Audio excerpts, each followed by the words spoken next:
Systems engaged. Stand by to receive transmission. Coming to you from somewhere in the multiverse. This is Robots from Tomorrow.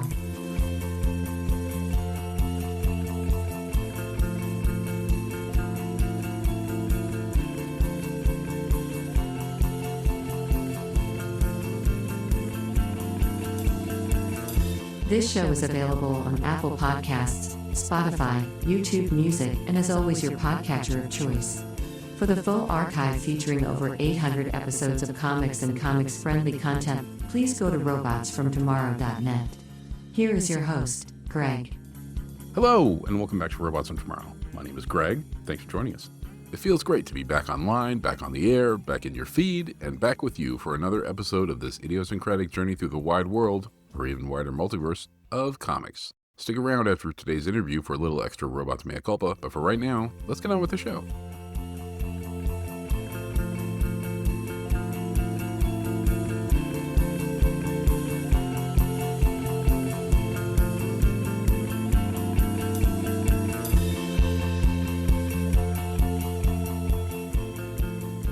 We live in troubling times. You turn on the news or your phone, and that seems to be all there is, trouble.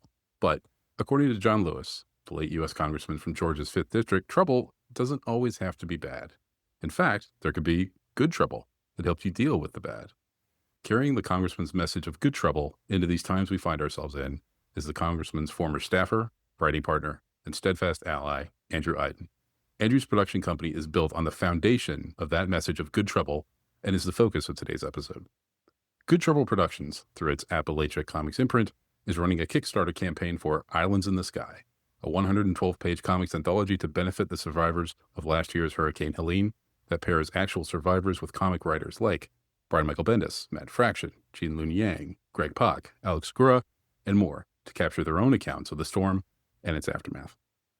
The Good Trouble Comics imprint is home to titles like the LGBTQ anthology Recognized, the historical reprint series Comics of the Movement, and Register, a new series about history and an extraordinary group of teens. Finally, we swing back to Appalachia Comics for Monster Appreciation Society, where Andrew and artist Jonathan Marks Baravecchia delve into the horror genre with all manner of monsters lurking in the namesake mountains. Bigfoot, the Moon-Eyed People, and the worst monsters of them all, real estate developers.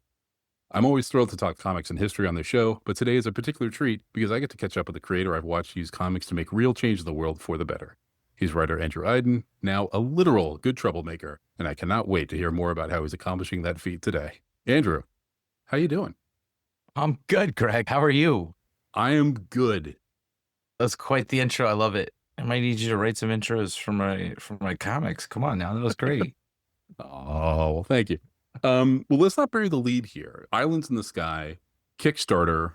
We are about a week in, I think. Yeah, we're about a weekend and we're over 50% funded. I think we're on track. We just got to keep beating the drum. You know, we've added a couple fun things. Like Jonathan did some sketch covers of Monster Appreciation Society. And now people can add on copies to their pledge to donate to a school or library. We set up the infrastructure to make that happen once the books are printed. That's particularly important because we need to be keeping this record, this firsthand account of what happened during Hurricane Helene in the schools and in the libraries so that when people have questions and want to know about this months, years, decades down the line, that record is there. And so we're excited to be able to make that happen. So one of the selling points of this is that you're getting stories from the people who were actually on the ground and who were there as it was happening. You've paired them up with a rather monster list of writers. How did you go about selecting the stories to be included? How did you go about pairing up the creators with the civilians? What was that like? It was amazing to get so many submissions from just a few local articles talking about what we were trying to do. I think we got 36 in the first 24 hours, which already then was more than we could take because right now we're paying for this ourselves. We're trying to do something unique in that the survivors get paid as the writer and the co-writers, these incredible group of comics writers have willingly turned over their spare time and, in many cases, their friends' spare time and their favorite artist's spare time to tell the story that the survivors want to tell.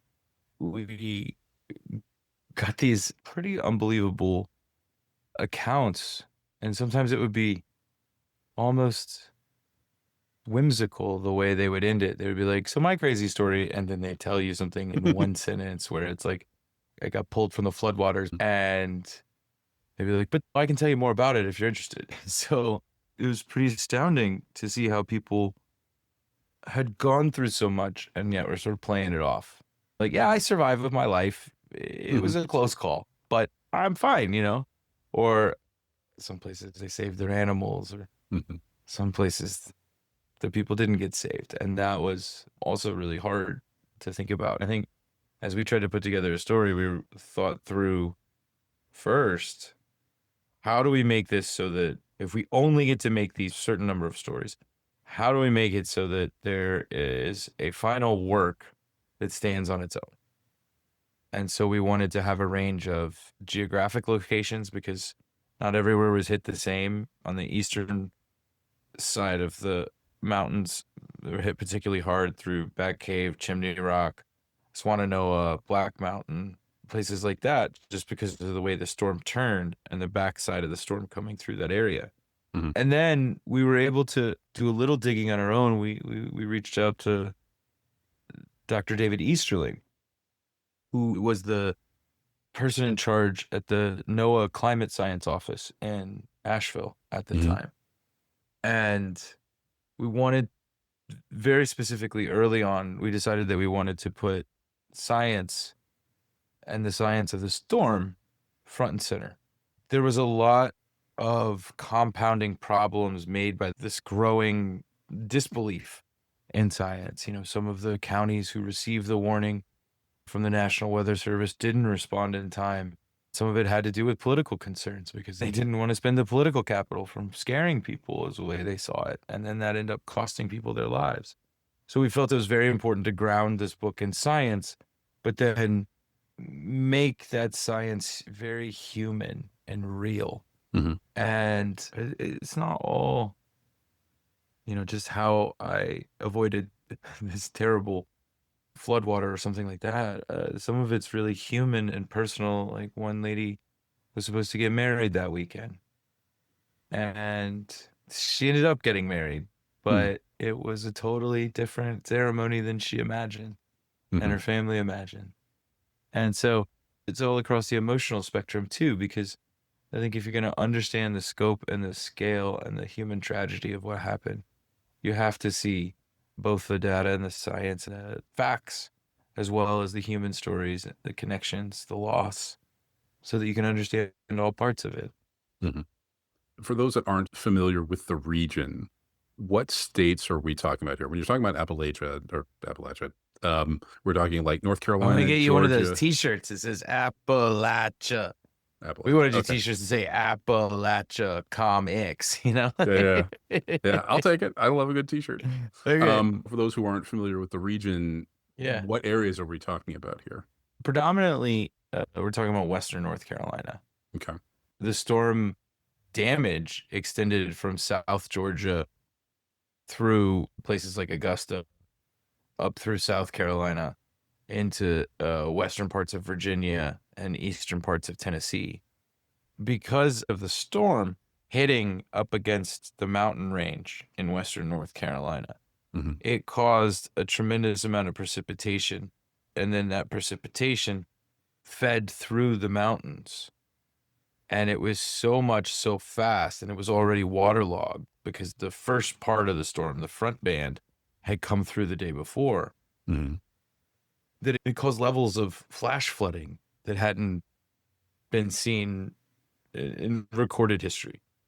That flash flooding and the fact that it was already soggy then led to a series of mudslides, rock slides, and avalanches, some of which actually swept away not just a home, but a whole extended family that lived at the foot of the mountain.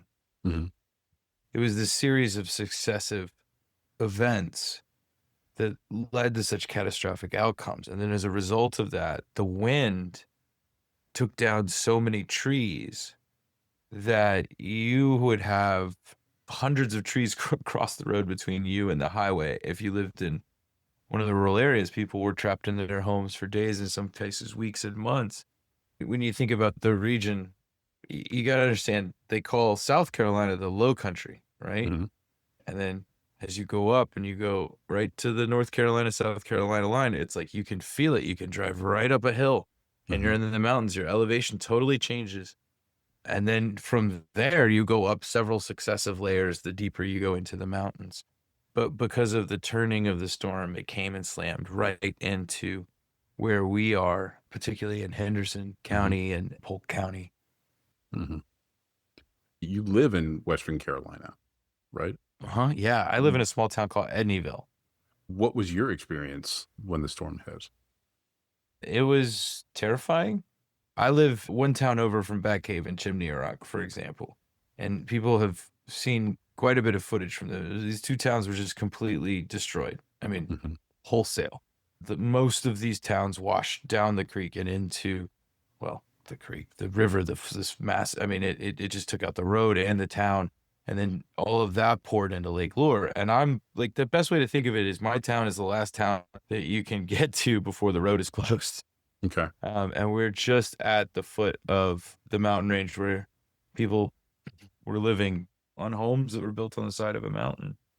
And so my experience was, I was surrounded, my home was surrounded by water. Mm-hmm. I was fortunate largely because of my mother. She built the house I live in, and my grandmother and grandfather lived down the street. When Mama decided to build her house, we'd heard stories about the floods in the 19-teens and how high they got. And my mom, she pulled the floodplain records and built her home in such a way that it would be as insulated from that possibility as it could be. We sustained damage to the house. The driveway was gone. We had trees down, probably over 100 trees just on our land. There's debris everywhere covering the front and the back of the house. Power went out. There's no cell phone. There's no signal, no Wi-Fi, no nothing. And over time, people had been discouraged, quote unquote, from getting landlines. So that wasn't even an option. There really was no way to communicate. And I remember waking up the morning of the storm. It was just me and the dog, and we kind of rode it out, trying to sleep that night. It was so loud. It was like roaring and constant rain beating against the windows. And at one point, the dog was sitting on my head. And so you didn't really sleep. And I remember being up sort of at the crack of dawn and looking out, and limbs were flying through the air at near perpendicular to the ground, like missiles. And so we couldn't go outside. We couldn't. I live in a rock house, which was probably the one of the things that helped the most. You would go out later and find these branches like jammed into the ground or slammed against the house, things like that. Yeah. We couldn't get in touch with anybody. We tried to find each other, like get to our neighbors, but there was water between us. So we had to wait until the floodwaters receded.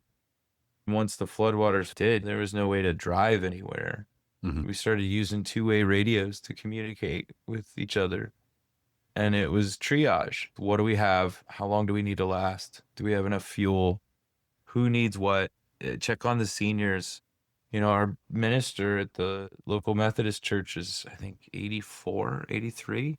So somebody had to go check on him, but that means hiking. Can we get the ATVs out? Will those work? And then that set off almost a month of this frenetic, how do we get supplies then? How do we get the word out? Okay, what's the next problem? Check it off your list. Help the next person. And some of it was crazy too, stuff you never thought about, right? Like, so by the time we could get into town, and that took like 3 or 4 days of everybody chainsawing, just like a path. I don't want to say a road, a path, right? By the time you could get into town, it's like, what are you going to go get? Because there's no way to spend any money unless you have cash.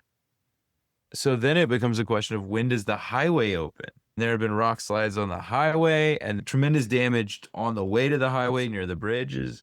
So that then impeded people coming in to bring supplies, rescue materials. And what was incredible, once the word got out, it took a day or two, right? It was like we went silent. I talked to people on the other side of this who were on the government side, and they were talking about, like, it was strange because they just didn't hear from people.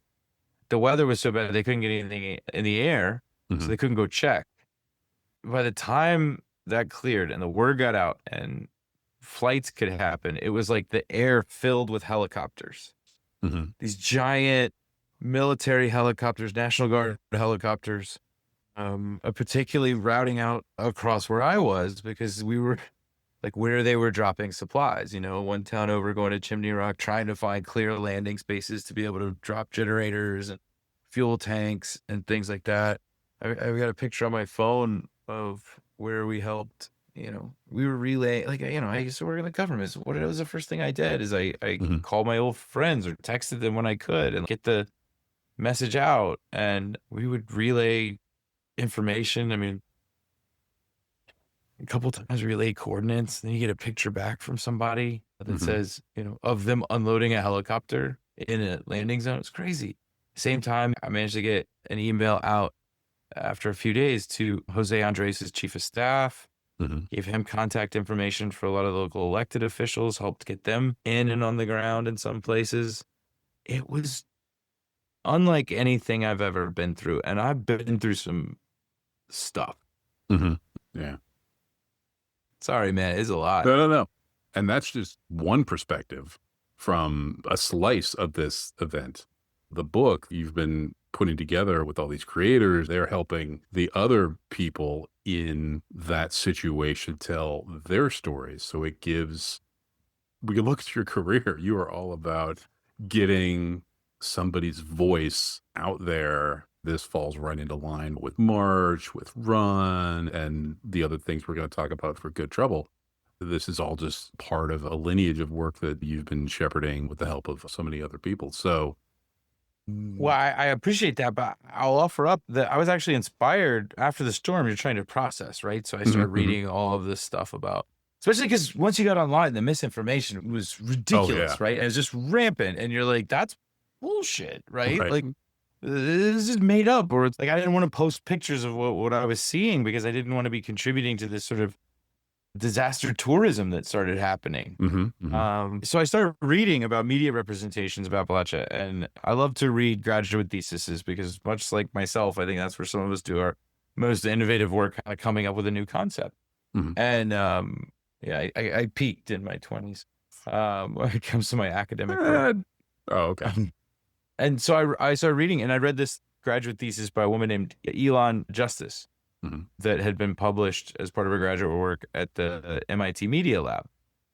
It was all about representations of Appalachia and the reason why they are so confined to these narrow versions and types of stories. It's mostly like J.D. Vance meth porn or Hatfields and McCoys, which, side note, got to meet some of the Hatfield family at Heroes Con, and it was wild, and I was so happy.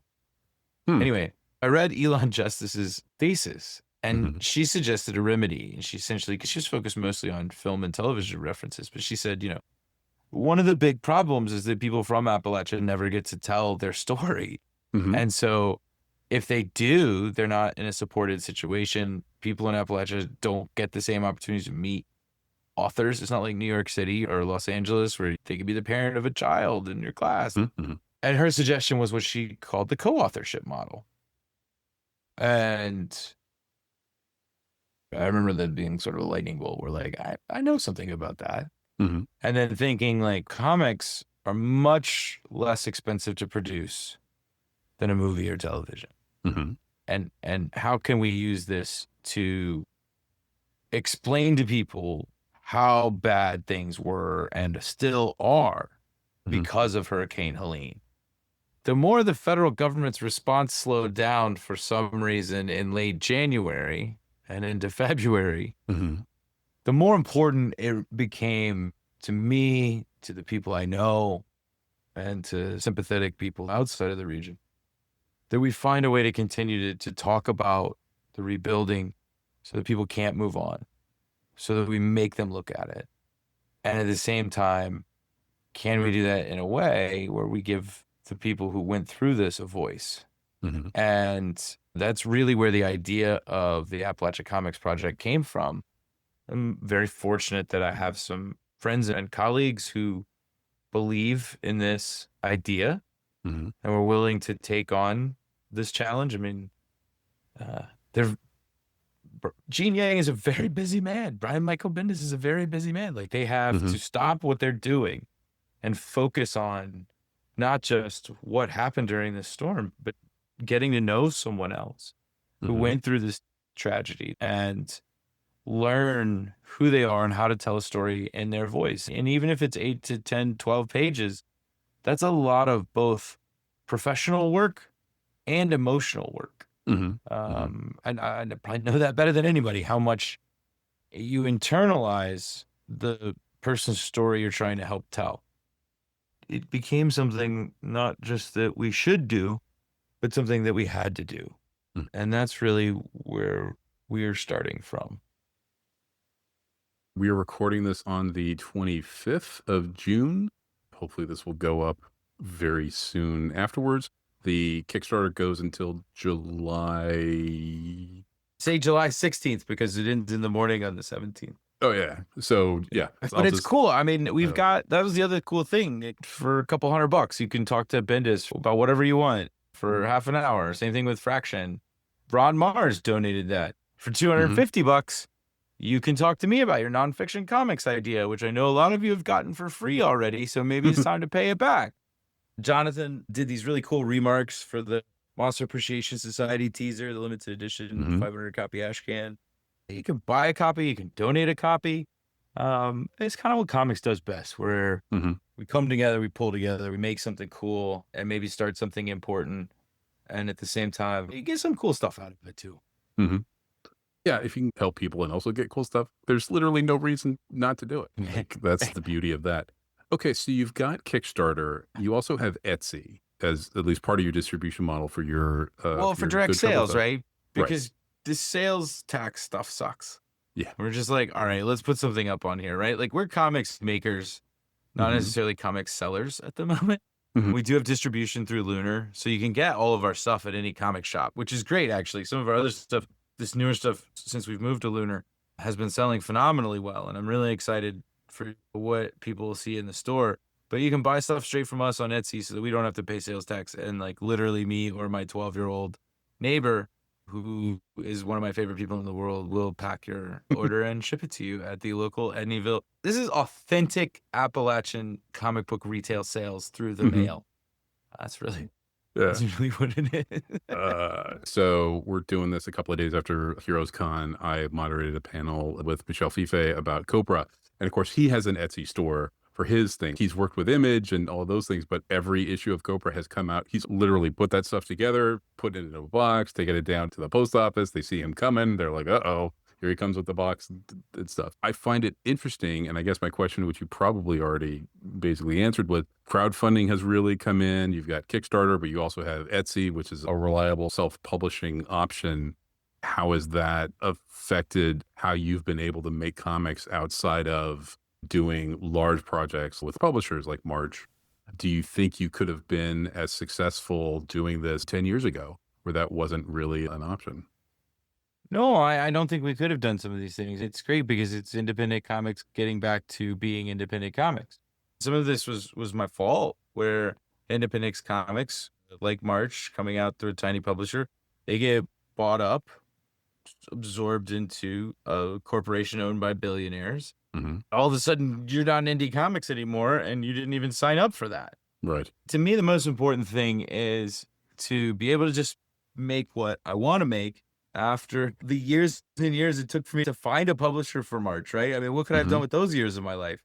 My next upcoming sort of literary graphic memoir took me 2.5 years to sell to a major publisher. I would have done it this way if I could have afforded it, but it's a big book. Thankfully, they've been really great and supportive when it comes out. It will benefit from the larger distribution, the relationships, the higher profile. Mhm. But for something so emotionally sensitive as helping survivors tell their stories, Mhm. I don't know that that would really be done better by a large company, Mhm. right? I Mhm. mean, this is survivors helping survivors, Mhm. and we're able to make our own decisions, and we're free of influence. We're free of anything other than our own sense of obligation to preserving history and telling the truth. Yeah. If I think about, I mean, like, it's Teenage Mutant Ninja Turtles, right? Like Mhm. that wouldn't exist except for two dudes Yeah, yeah. borrowing a couple $1,000 and making a comic. And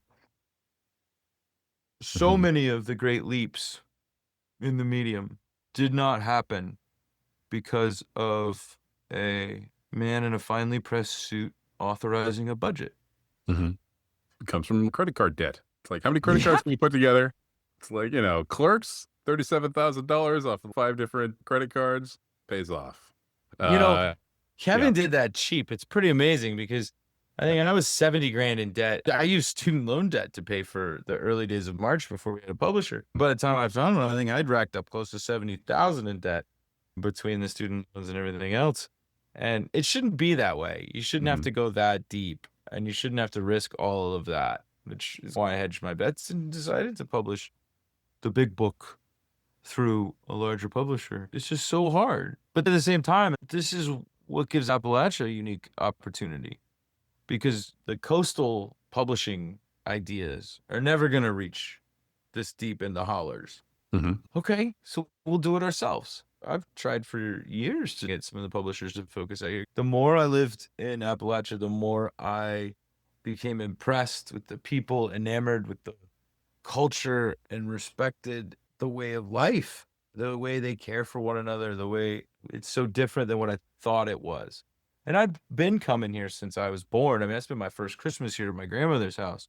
When I spent my summers here, I read my first comic here. I had a huge, like, I wasn't uninformed about the region. You know what I mean? Right. You weren't a tourist, but now you're a local. Now I know where to get my tractor parts. And like, Yeah.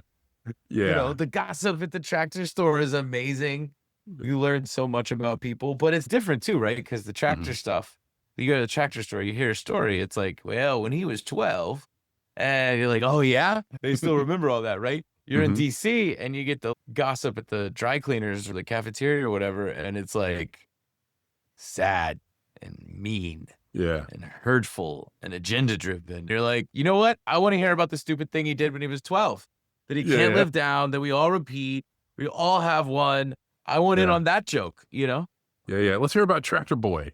Some poor Um, guy peed his pants when he was in middle school and now he's PP Jimmy, yeah. like it's like, that's the Oh, the worst of it. You're horror. like, Yeah. okay, What are you gonna do? Because nobody moves. Everybody's just sort of there. right. Yeah. Meanwhile, Yeah. everybody else is, you're in DC, or you're in Atlanta, and that gossip is like, Yeah. well, let's tell you about his latest fraud. And you're like, Yeah. Jesus, like, Yeah. Let's just dial it back a little bit. right.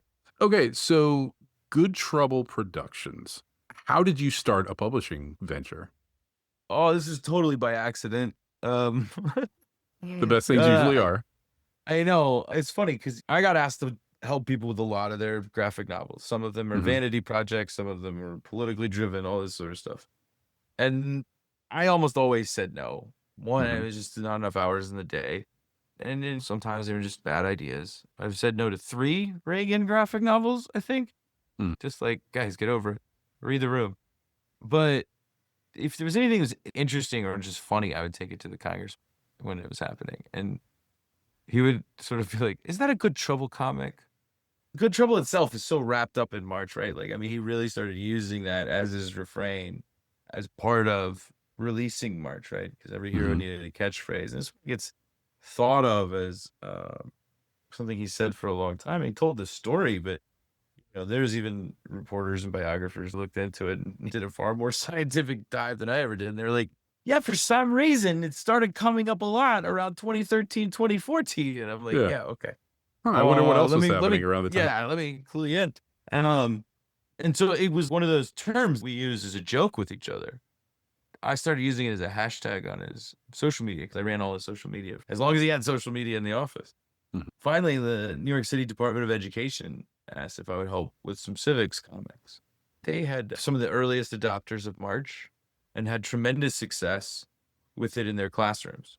Mhm. The student outcomes, information retention, engagement, all those sort of things were almost abnormally strong, such that it gave them the opportunity to start commissioning, like, hey, will you make this? We need this for our classroom.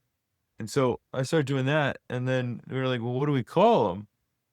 And the Congressman was sort of like, well, it's a good trouble comic. And we're like, okay. So, that's really where it came from. Because when it happened, I didn't know how to do all of the pieces, right? Like Mhm. I was close friends with the designer on March, Chris Ross, and we had often worked on small things and tweaks here and there and whatnot.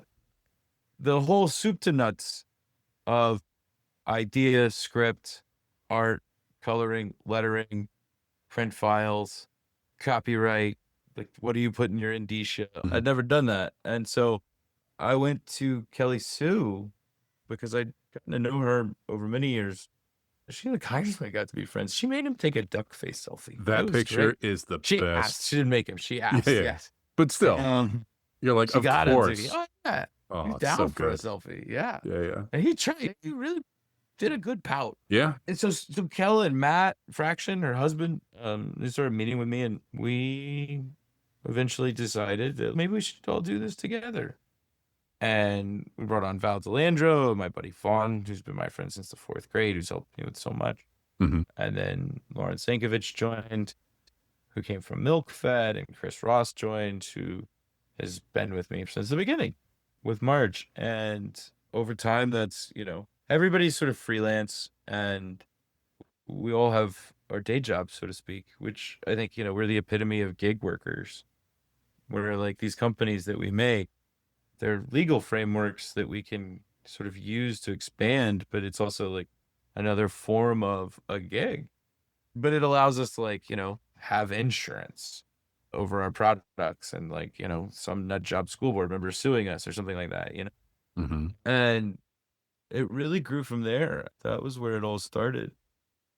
So it's this excuse for you to be able to do a whole bunch of different things, like going into Islands in the Sky. The Good Trouble Comics imprint itself does comics of the movement and register and recognize very much of that nonfiction education, like that nonfiction sort of stuff. But then you also have a Bigfoot monster comic, like, B grade, awesome horror movie next to the LGBTQ anthology or the first Black Panther comics ever, right? That are in the first Yeah. issue of Comics of the Movement. So talk a little bit about those Good Trouble comics, like register, recognized. Like, how Yeah. did you pick those I mean, I think topics? I think the Good Trouble comics we think of as the comics that should exist but that no one else will make. Mhm. Comics of the movement is something that is the Black Panther comics, which are the Lowndes County Freedom Organization made comics in 1966. These were SNCC staffers. This was a project organized under SNCC, and we talk about them in Run, which we also produced and was published by Abrams. No one had put together a reproducible, complete set Mm. of the comics.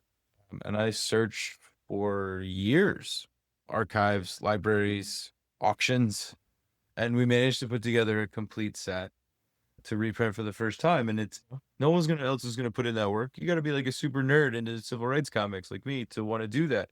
But then when you put them all together, you realize that what this actually is a comic that is a demonstration of how another generation's movement grew through Mhm. comics, Mhm. and a call to action for what our generation needs to be doing. Some folks have framed March as the Martin Luther King and the Montgomery story of our generation. And if that's the case, well, okay, here's what they did 6 years later after the movement really started with the sit-in movement, right? Or here's how they engaged with democracy and how they engaged with people who had never voted before because of disenfranchisement, Jim Crow, but now had the protections of the Voting Rights Act. These needed to be reprinted. We need to have them out there. The people who made them, Courtland Cox and Jennifer Lawson, need to get their flowers while they're Mhm. still with us. All Mhm. these things, right? And so the thing I love about what we're doing is that I get to follow my interests, my passions, and then people can benefit from them, right? Like now we've got this record, this individual issue, Comics of the Movement #1 goes, well, one, I've got others I want to reprint. And two, I'd like to do a proper book on the Lowndes County Freedom Organization comics. It's also opened the door for us to possibly do a book on the Martin Luther King and the Montgomery story, finally published my thesis, a lot of the documents, the translations, different things like that, right? And so it's like pulling a thread. And sometimes you find some amazing things at the end of it. And I don't think it's very often that people get to professionally follow their curiosity, their interests, and their passions and things that they think should exist. I mean, like some of this stuff I'm doing because I'm like so frustrated with simply the way comics refuses to change, right? Like, this is going to sound really petty and small, but I don't like glossy paper. I like matte paper. Either chromium or matte. That's all I want, you know? It's the alpha and the omega, nothing in between. So Right. I didn't pick up any copies of these heroes because I backed the Kickstarter at the bundle level. So I've got them coming to me. But I picked up the Comics of the Movement and I'm flipping through it. And I was like, man, this is congressional record paper right here. This is that. Like I could almost just go in and smell it. It's like, yeah, that newsprint, you just don't quite Yeah, it's a good get the stuff. thing. I was like, oh, this is good. Which, I mean, not only is it like, does it touch my heart, but also it just fits the material. For the Montgomery story, you didn't have the paper bleached. You kept that as close to actually putting an original copy of this thing in here. But then you had the Black Panther comics coming after, and they're in a completely different representation and all this stuff, just as a piece of scholarship, you know, because you did an essay. Here's why this stuff is important historically. Here's Exhibit A. Here's Exhibit B. It's been restored. It's never going to go away. And you're welcome. Boom. Okay, cool. All right. Well, a let's lot move of on the from credit goes to Chris Ross and Valentine DeLandro because they put an immense amount of time and effort into restoring and coming up with a creative design and laying it out. And, you know, I get to get the samples and be like, that one. And, you know, and they're the ones who have to deal with the color bleeds and separation and all those sort of things. And they just did a fantastic job. And I'm so proud of them. This is exactly the benefit of being small. We care about the physical object and experience it as fans all at the same time. There's not very many hands that touch it between idea and out the door.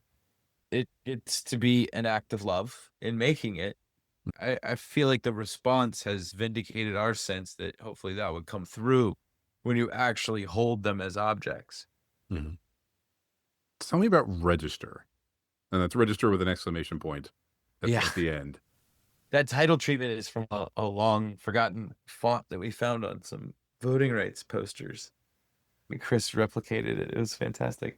Yeah, I mean, Register is about kids in high school who have to learn about history, but then go on fantastic adventures. The first one's a ghost story, and the second one is sort of Alice in Wonderland. It's such a fun experiment because it's how do you do creative storytelling and use primary sources in history all at the same time and make it like an adventure or give it emotional heartstrings to pull. And that's what we managed to do in Register. The first arc, it's a double issue, right? Like it's 2 full stories.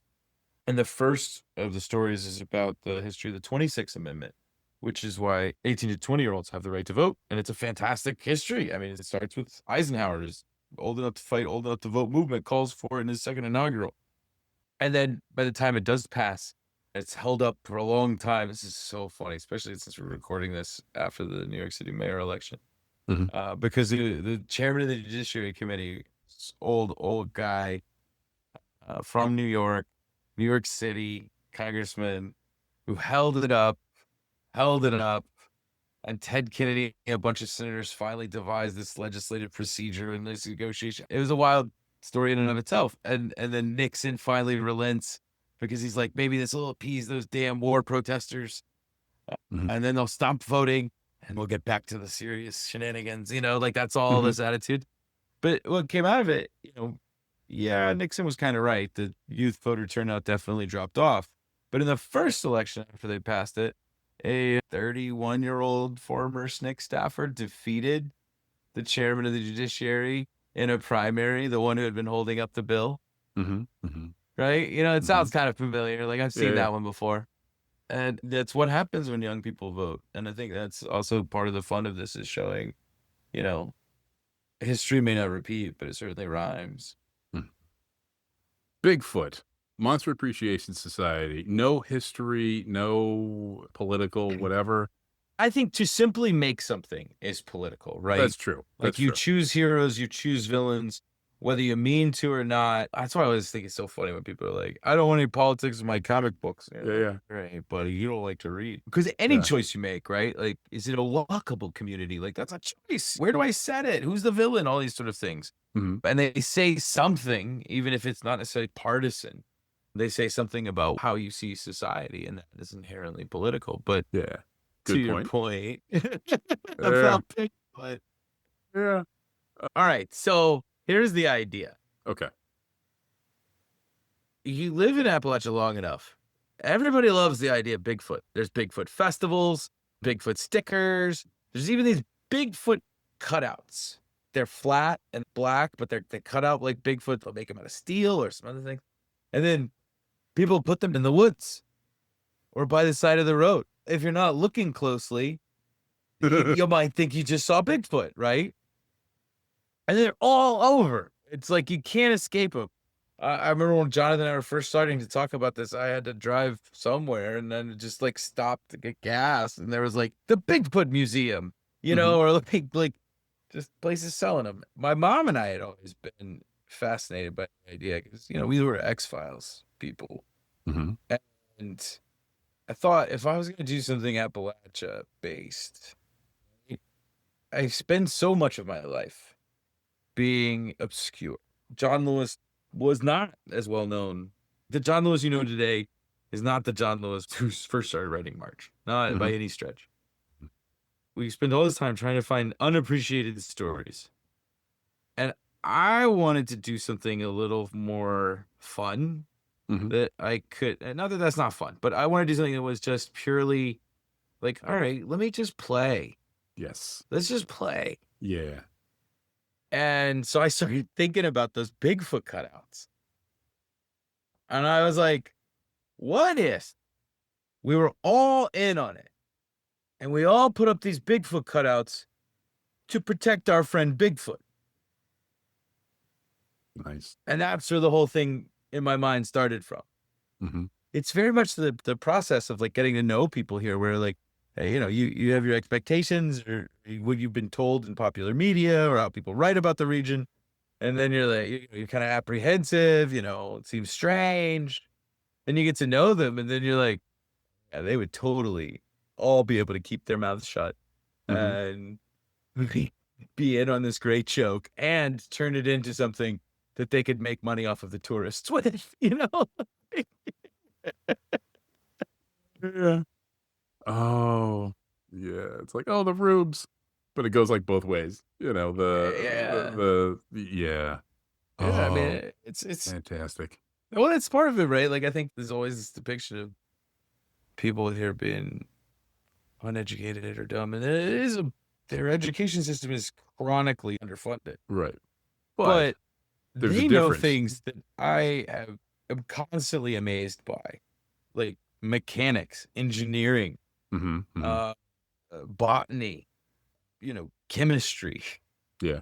Serious things that for the average liberal arts major can seem elusive. Yeah. I've got this one friend here who can fix anything. You give him an engine, a screwdriver, some bubble gum, and he'll build you a new transmission. And you talk to him, he has a thick accent and all those sort of things. And, you're kind of like, who's the real genius? If the world ends, this man's going to outlast us all. Yeah. Right? And, I come at it very much from that premise as we've been working on it, where, there are the characters who are newly introduced and going through that process. Mhm. And then there are the characters who you learn how they've, you know, protect themselves, right? Mhm. And um, it's just fun, you know. I mean, it just gets to upend everything. Um, and I'm just, Jonathan's such a just a fantastic artist first, but also a Mhm. fantastic human being. Mhm. Like, he's just fun to work with, to toss ideas off of, and to me, as somebody who my artistic skills are limited at best, to see the way he dreams up worlds and situations and scenarios and then just paints them, Mhm. and Mhm. quickly. I mean, it's truly, truly extraordinary. Yeah. Having an Appalachia Comics, I think, is Mhm. important. This is something we'd worked on and been like, where do we want to do this? And it was like, this made a lot of sense. Because if it is successful, then great, that helps Appalachia Comics grow. And if it's one of these forays into fun and becomes sort of an artisanal comic, then, great. We're still living up to our mission, depicting Appalachia in a different way, in a respectful way, authentically channeling, what I see every day here in my life into this. Uh, and who knows? I mean, uh, it was funny. I had all these Bigfoot festival people being like, "Will you come?" I was like, "There are Bigfoot festivals? They want comic books? I'm there, you know." And Yeah. so I think I'm more concerned about how the locals react than the national folks. Mhm. Uh, and I'm just I'm having fun. I think this is deserves to have a little Yeah, fun. it's allowed. You know? You're allowed to have a Yeah. little fun.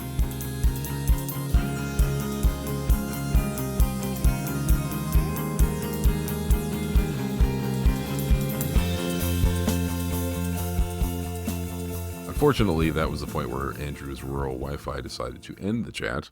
But just to give you guys and gals a little bit more closure, Andrew let me know that he hopes to have the first, possibly double-sized issue of Monster Appreciation Society out next year. Other things on his plate, no upcoming pun intended, are finishing the manuscript for his next literary graphic novel, co-written with Sally Ann Robinson about Defesque Island and the Gullah cuisine and culture that calls this small South Carolina island home. That book is looking like a 2027 release. Andrew still has 12 chapters of the DC webcomic Taste of Justice to finish writing, as well as hopefully the next issue of Register. Again, Register with an exclamation point. You can follow Andrew at all the usual places, as well as goodtrouble.com. The Islands in the Sky Kickstarter has about 2 weeks left by the time you should start hearing this. Please check it out and pledge if you are able. So, that was the first Robots episode of 2025, our 13th season by some accounts, and one that squeaks into the first half of the year by a hair's breadth. So, probably asking yourself, what the hell happened to the show? Well, life happened. I never intended there to be a break, let alone probably the longest one of the life of the show, but it's an imperfect world. Screws fall out all the time. I'd love to have a foolproof, iron-tight schedule announcement to give you, but the more I try and put one of those together, the more the universe seems to, laugh at me and break it like it's a cat pushing your water glass off a table. So let me just paraphrase myself from last year and say this. I'm going to try my best to do at least 2 shows a month. Right now, I do have a bunch of material in the proverbial can. Some of it I mentioned on air, and some of it I haven't. There are plans for more. There is no plan to end the show anytime soon. So I guess I just asked that, if I miss a deadline that I mentioned on the show, which is probably going to happen at some point, just hang tight, and I'll be back as soon as I can. I do appreciate all the support you listeners and followers are giving me, and I can't wait to get brand new Robots goodness back into your feeds as soon as possible. So having said all of that, everyone, please, please, please stay safe out there. Enjoy those funny books, and we'll catch you next time.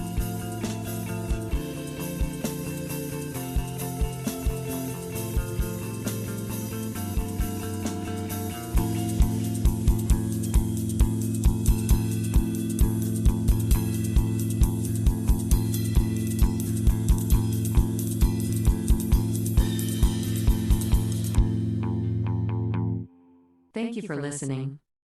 Systems disengaged.